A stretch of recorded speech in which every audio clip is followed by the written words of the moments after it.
Isap Mata, 1981. Director, Mike De Leon. Producer, Charo Santos Concha.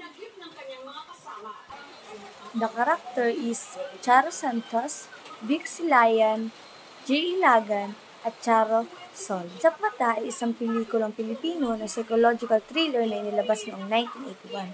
Sa ilalim ng direksyon ni Mike De Leon, ang kwento ay umiikot sa isang batang babae na si Mila at naipit sa isang dysfunctional na relasyon kasama ang kanyang mapang-aping ama na si Nestor at ang kanyang asawa na si Noel.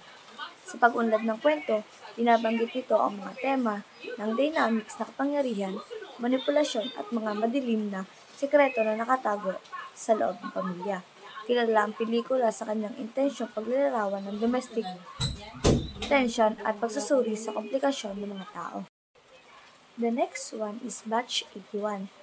The director is Mike De Leon, the producer is Mike De Leon, and the character is Pacoy Ledesma, Ronnie Rojas Jr., and Sid Lucero.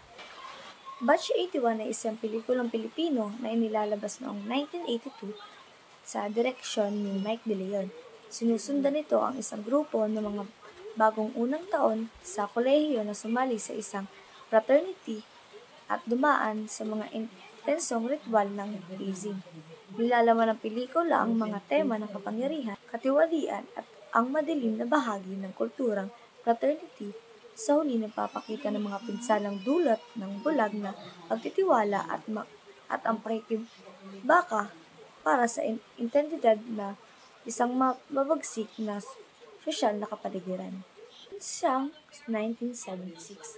The director is Lino Broca and the producer is Ruby Tiong Chan. The character is Hilda Coronel, Mona Lisa, Ruel Bernal, Res Cortez, Marlon Ramirez, and Nina Lorenzo.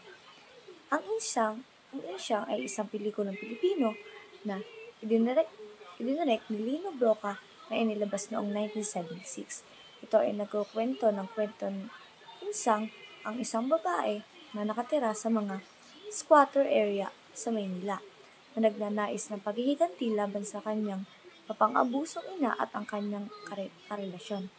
Nilalabanan ng pelikula ang mga tema ng kahirapan, pagtataksil at katatagan at nagpapakita ng mga masasakit na realidad ng buhay sa lungsod ng Manila.